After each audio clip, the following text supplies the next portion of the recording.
There's an old saying that states, "A picture's worth 1,000 words," and that is true. But in our story, 1,000 words paints 1,000 pictures. The spoken word has the power to impress itself on the minds, hearts, and souls of a people, and inspire and guide us from the womb to the cradle to the grave. The mind is like a blank sheet of paper, ready to be written on with words, stories, and images that make us happy, angry, and proud. Many of the emotions inspire us to make our own story to pass on to our children. This is the basis of our story, Imani's dream.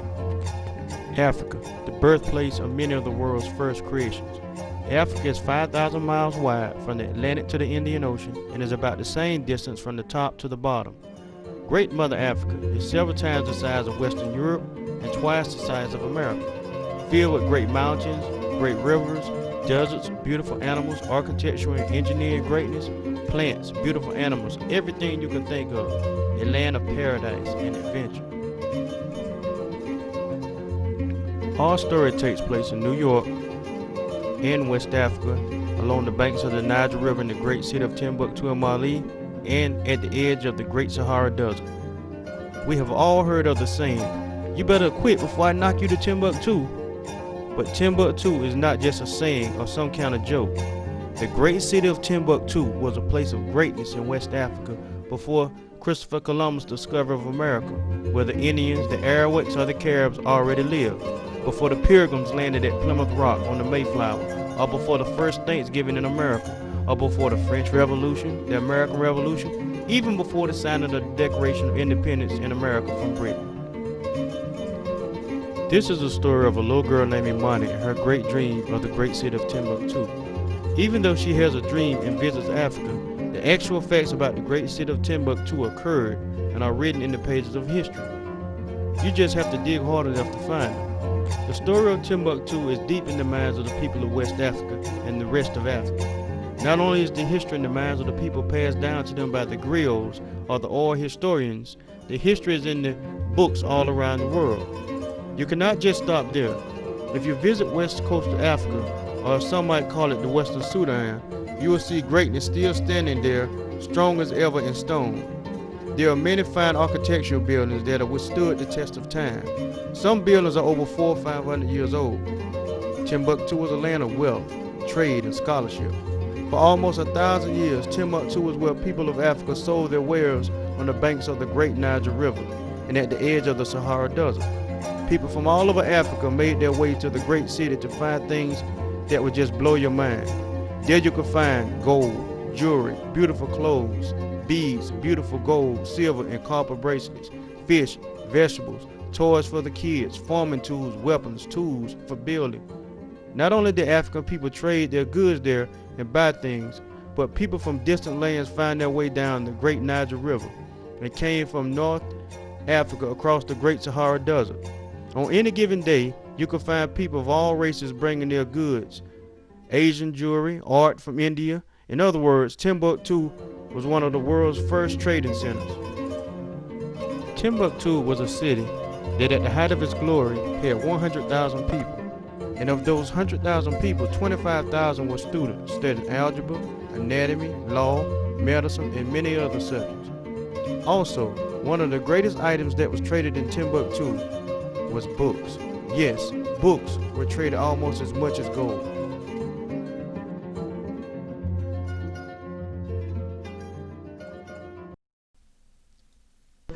Imani's dream. This is a story about a little girl named Imani and her little brother Yusuf. Imani and Yusuf's father name is Menelik, and Azinga is the name of their mother. They met at New York Hunter College in Dr. John Henrik Clark's class. Imani and Yusuf would just laugh when they tell him it was love at first sight. Menelik and Azinga had Dr. Clark for world history. They would be on the edge of their seats as he told them of the great achievements of African people all around the world in science, math, education, great military victories, and everything related to greatness of African people before the pyramid days. Dr. Clark was so inspiring that his students would even break off into study groups of their own after class, not just for assignments, but just because they wanted to for extra knowledge. His classes were so inspiring, a 50-minute class was just not long enough to hear the greatness this man poured out of his heart, soul, mind, and mouth about the greatness of African people all around the world. It was in one of these study groups the two students met. Yes, it was love at first sight. They could be found many nights reading in the library, and the janitor would have to come get them as the Schomburg library would close. They soon married. It was from this union that Yusuf and Imani would come to be. They made a promise to themselves to carry on a great legacy of African people the best way they knew how. Minali went on and became an architect. He had always had a love of building and designing things. Azinga had an intense love for teaching ever since she was a little girl and playing school. Imani and Yusuf were brothers and sisters that loved being around each other. It was rare to see them get mad at each other. They both loved reading and trying new things. Every time you look, they are always into something new and exciting. One thing you can bet on, you will never hear them say, "I am bored." Since they were always experimenting and trying new things, many grown-ups will often say, something great will come out of those two kids. Some people like to talk about things and never really go any further than that. Imani and Yusuf loved reading and African history more than anything in the world. Their parents had always told them that reading can open up a whole new world of adventure. They told them reading makes a person take on wings and fly like a bird, almost. Imani and Yusuf were firm believers in that. That is how they traveled to many beautiful lands and found out how to make many great things. Reading did make them take on wings because they read about many fun and beautiful places. Reading made Imani and Yusuf have a sense of adventure.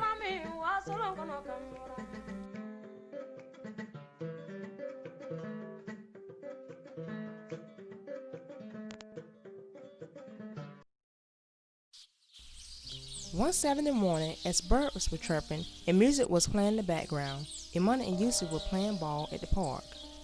Minali, the kid's dad, is by a big tree, laying out a blueprint drawing to a building.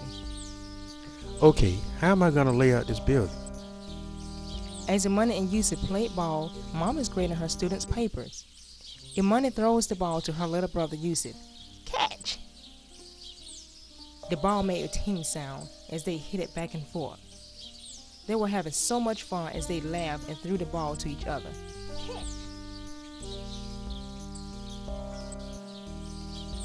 They soon left before it got too late to stop by the store to pick up some food. Dad drops Imani and Mom off to get some food and drives back through to pick them up. Dad drives down the road and blew the horn as Mom crosses the road. The next morning, Mom got ready for work as Imani comes in the bathroom. Mommy! I love you, Mommy! I love you too, Imani. Are you ready for school? Yes, I'm always ready for school, Mommy, 'cause I love to learn new things. Then off to school Imani went. Unlike most kids, Imani loved to go to school. She loved going to school so much until every morning her mom Azinga had to run her down to get her lunch to her.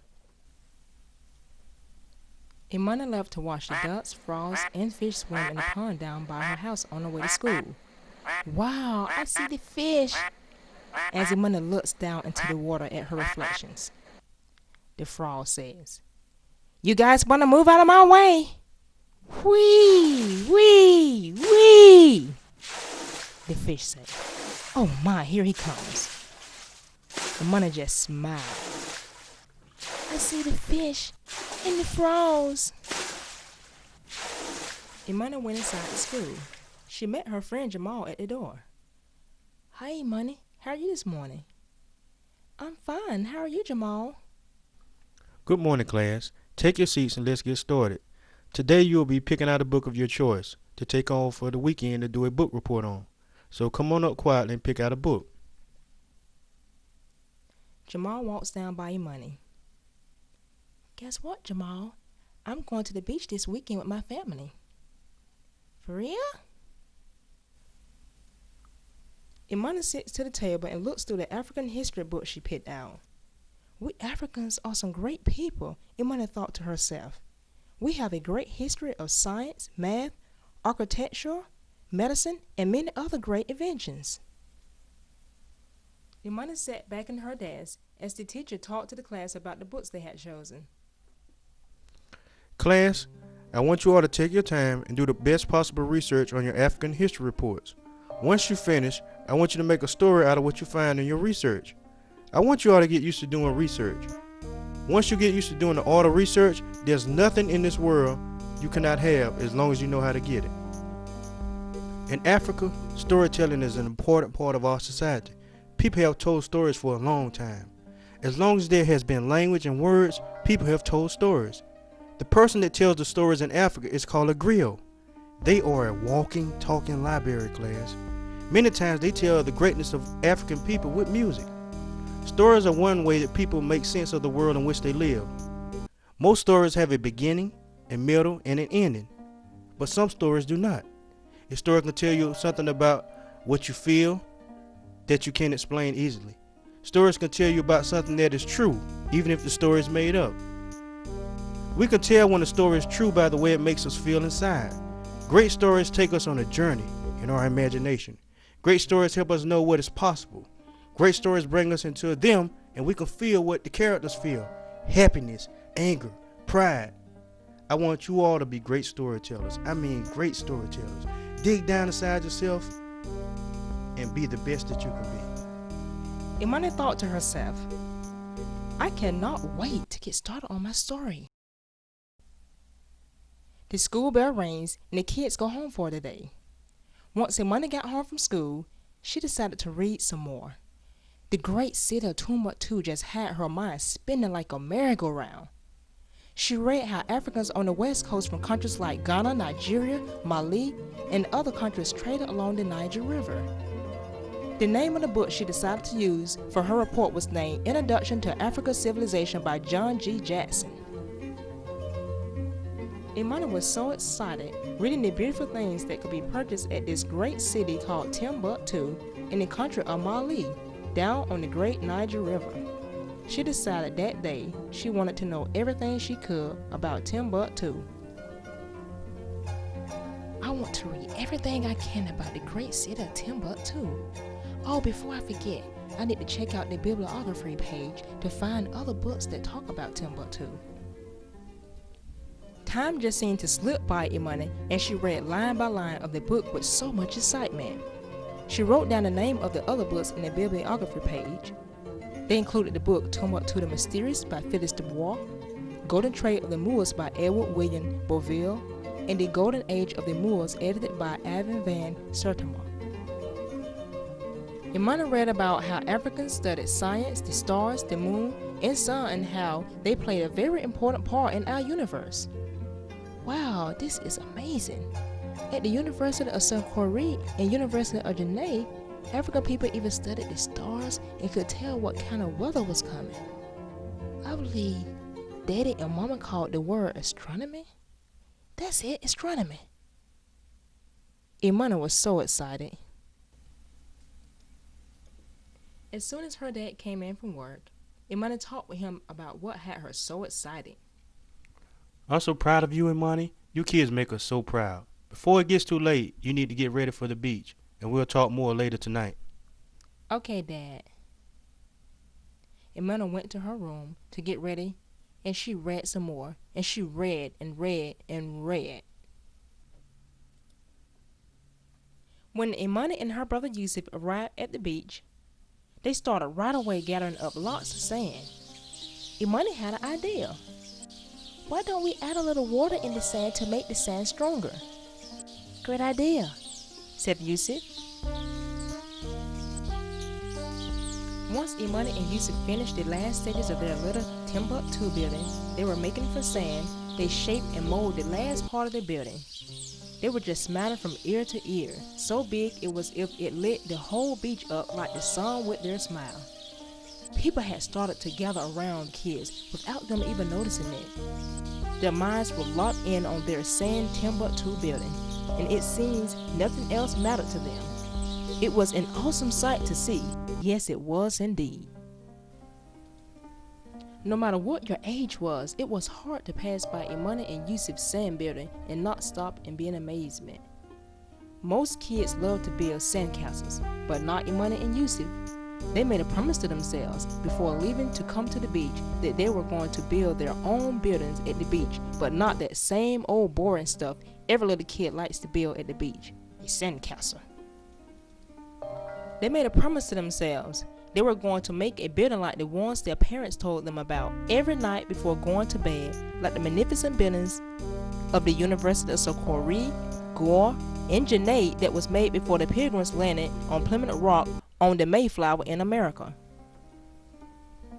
As time went on, Azinga and Imani came over and brought the kids some lemonade and gave it to the kids and just stood there and watched their kids with great pride. You kids are doing great on your buildings. You sure are. It was getting late, so they soon left. They picked up the baby Ishani from Grandma's house and went home. Imani said her prayers. Mom, Dad, and Yusuf gathered all around Imani's bed for a bedtime story. Daddy is Imani and Yusuf, this poem is called Mess Up My Fate? No. If you make up something in your mind, stay with it, no matter what it turns out to be. Only by struggles are you allowed to see. People who have not tried or done anything will always try to get in your way. Sidestep them, then get on your way. Be not deterred. By keeping on your mind all you set out to do, on the pages of history, everyone will remember you. Imani and Yusuf began to get sleepy.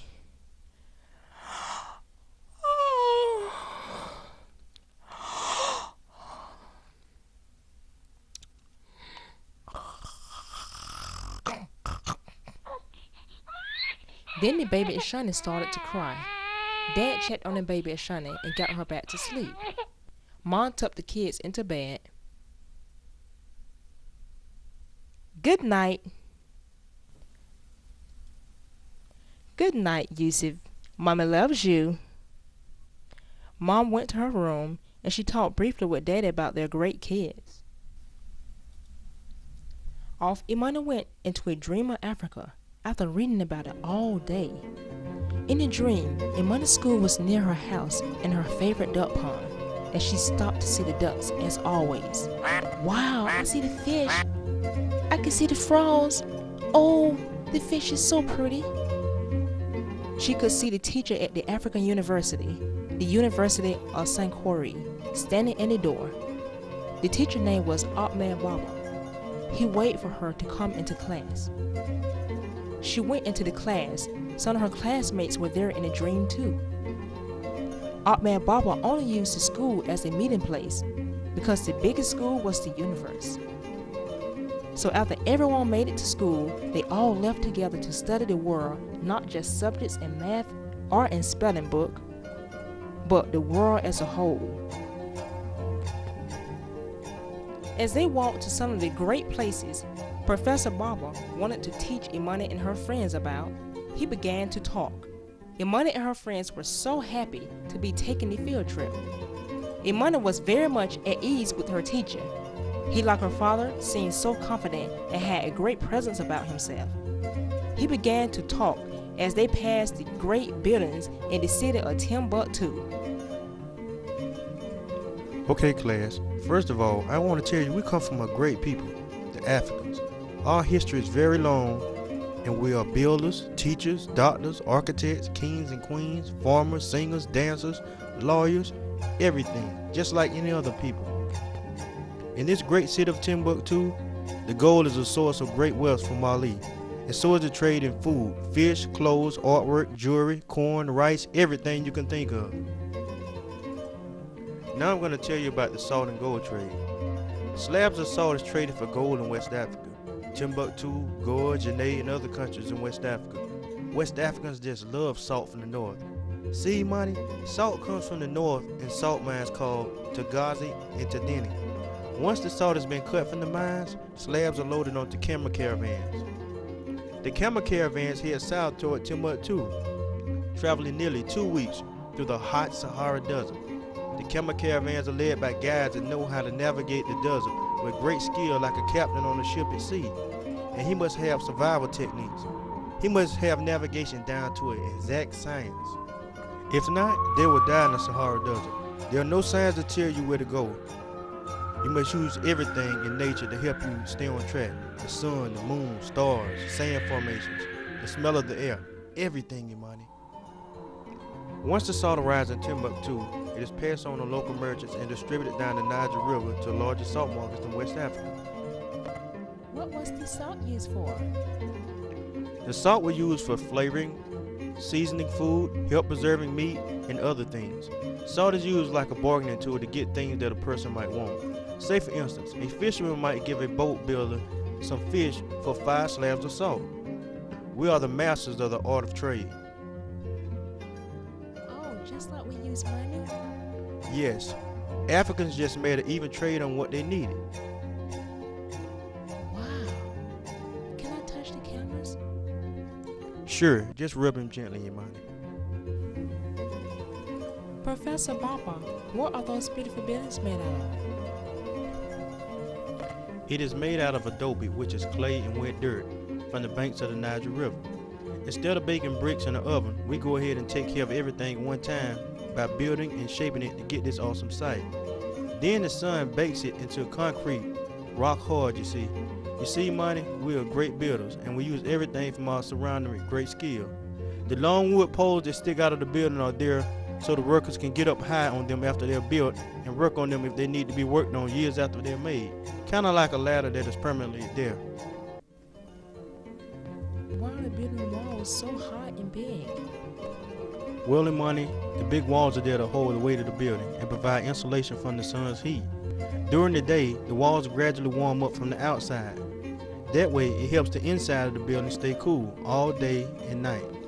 Nature's own air conditioning. Wow. We are very proud of our architectural work, and every year the whole community takes part in working on the building. It's a very fun event. A lot of good fun, dancing, and celebration.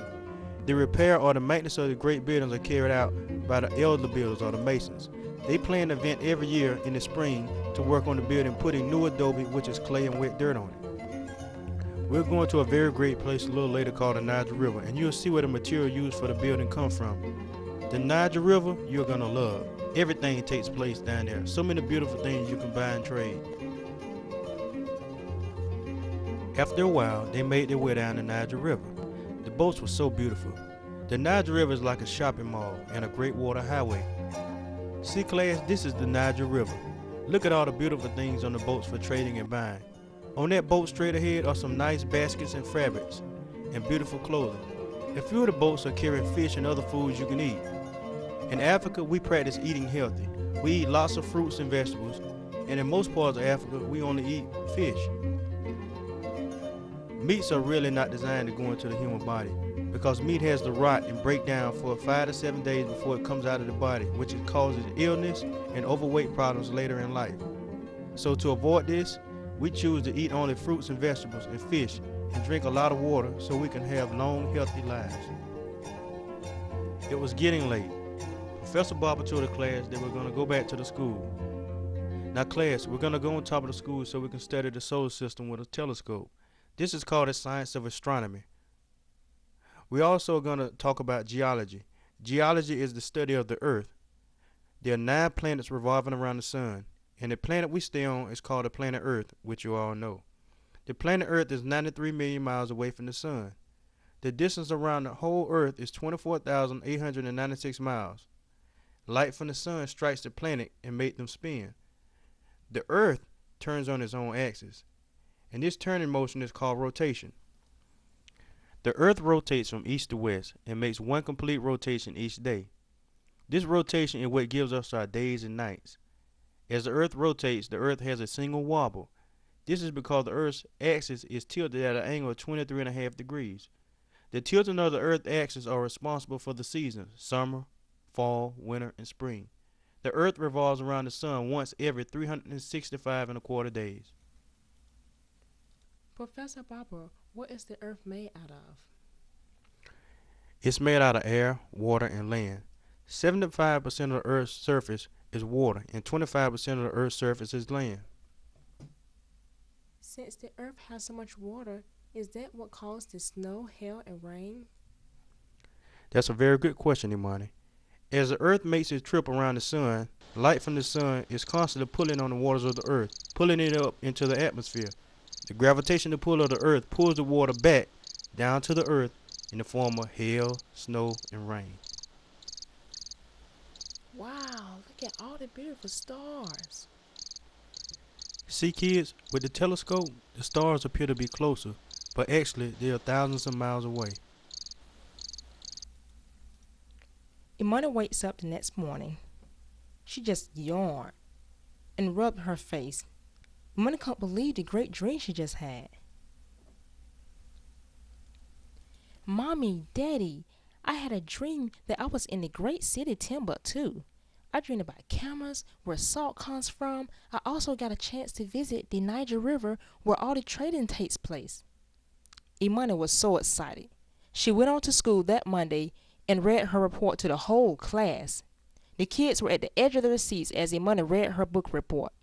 Imani also told them about the great dream she had about the city of Timbuktu. I dreamed about cameras, where salt come from. I also got a chance to visit the Niger River where all the trading takes place. And Jamal, you were in my dream too. We saw stars together. It was great. The whole class began to clap. Imani received an A+ on her book report, and so did the rest of the class. The end. Our most talked about story is superhero women. Rihanna, Dayla, and Keisha is about to take back over the city hall after the superhero men failed to do so by letting fugitives come in and take over the entire city. Everyone in the city had lost their jobs, had nothing to eat, and no place to stay. Suddenly the ground shook, and in a poof of smoke, a fugitive appeared running with the mayor of River Springs' wife, thrown across his shoulder.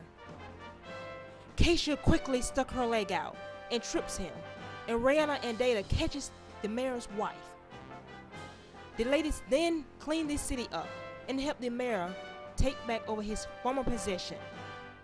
The citizens of River Spring were so overjoyed that these ladies had risked their lives for them. To show their gratefulness, they all made presents for them. Thanks to the superhero women, the city of River Springs can now live happily ever after.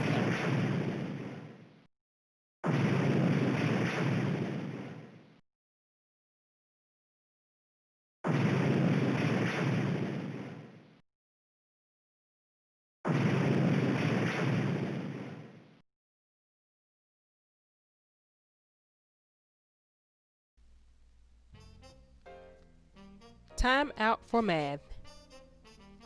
Today we'll be learning to count. Counting is another name for adding. Count to 10 with me. 1, 2, 3, 4, 5, 6, 7, 8, 9, 10. Great job. There are 2 giraffes. 1 plus 1 giraffe equals 2. 1 plus 1 girl equals 2 girls. 2 plus 1 more lady equals 3 ladies. 3 plus 1 more balloon equals 4 balloons.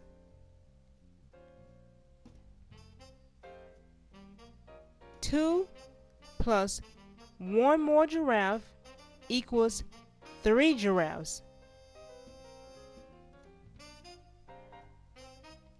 2 plus 2 more lions equals 4 lions. Good.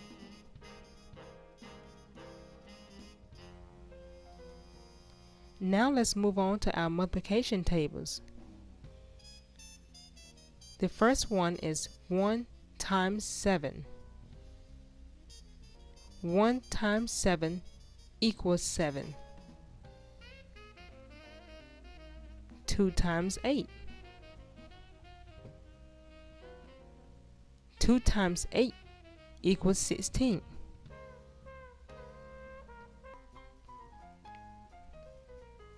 4 times 2. 4 times 2 equals 8. 5 times 4. 5 times 4 equals 20. Great job.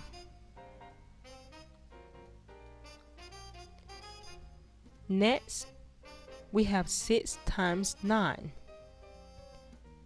6 times 9 equals 54. 7 times 5. 7 times 5 equals 35. 7 times 7. 7 times 7 equals 49. 8 times 3. 8 times 3 equals 24. And 4 times 9. 4 times 9 equals 36.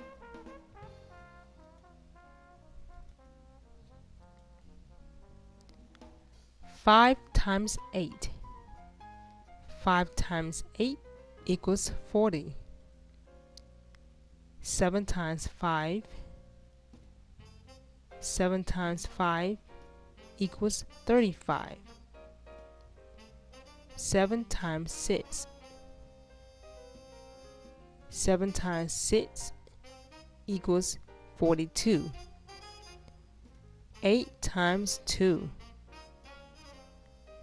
8 times 2 equals 16. 9 times 3.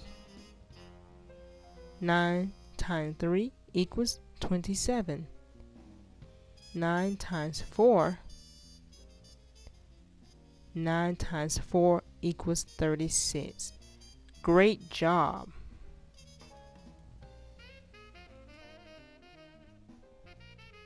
Welcome to the world of geometry. A circle contains 360 degrees. A degree is part of a circle. Here is the symbol for a degree.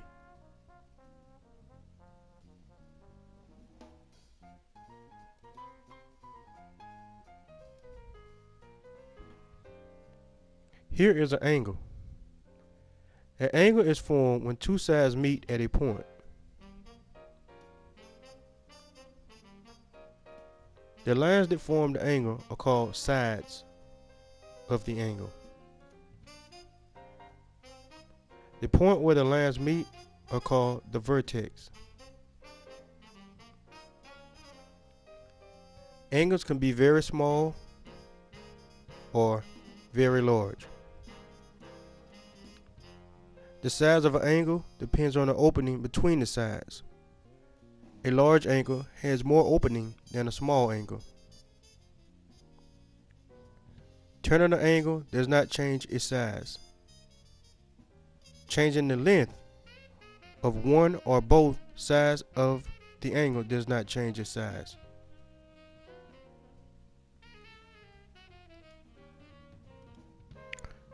Types of angles. The first angle is the acute angle. An acute angle measures more than 0 degrees but less than 90 degrees.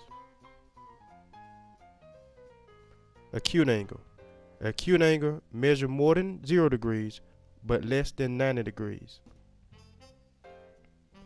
Right angle. A right angle measures exactly 90 degrees. A right angle is often indicated by placing a small square at its vertex. Right angle. A right angle measures exactly 90 degrees. A right angle is often indicated by placing a small square at its vertex.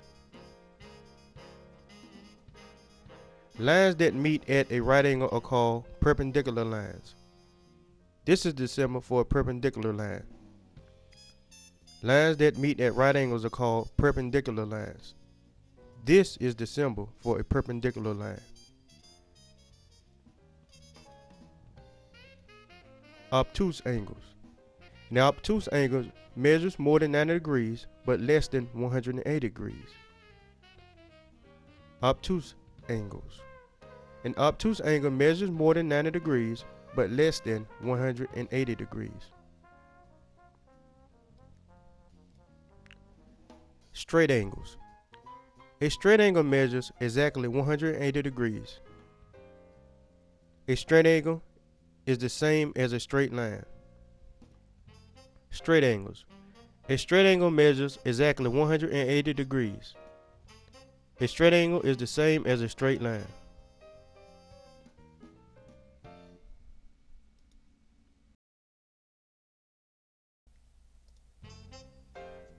Pulleys and levers in everyday use. Pulleys. A pulley is a device that is used to lift heavy objects. You can have a single pulley or a double pulley, but the first pulley we'll talk about is the single pulley. A single pulley helps you pull heavy items with little effort. Pulleys allow us to pull heavy objects in a downward manner. It is much easier to pull heavy objects in a downward manner than it is in any other direction. In the single pulley system, the load moves in the same direction as the rope is pulled in, and it allows the pulling to be done in a downward direction. Here is a double pulley. In the double pulley system, one pulley is attached to the load and the other to the support. The rope runs over the upper pulley, down and around the lower pulley, and back up the upper pulley where it is fixed. The lower pulley is free to move, and as the rope is pulled, it raises the load. By connecting two or more pulley wheels, you're able to pull weight that is many more times heavier than you are. Here's a double pulley in action. Notice the guys making a downward pull on the double pulley. As they make a downward pull on the double pulley, the car is lifted up into the air. Now we know a car is very heavy, and many times people have to get up on the cars to do work, change oil, work on the motor, many things like that. But with the use of a double pulley, this very incredible task is able to be done. Isn't that amazing? Levers. Here is a wheelbarrow. This is an example of a second-class lever. By lifting the handle of this wheelbarrow with a light effort, it raises a heavy load near the wheel. In this example of a second-class lever, which is the wheelbarrow, the wheel is the fulcrum. Because the effort is 3 times as far from the fulcrum as the load, the force needed to raise the load is reduced to a third of the load. That is why this heavy load is easy to lift. By making a downward action on this nail extractor, a nail is easily pulled out of the wood.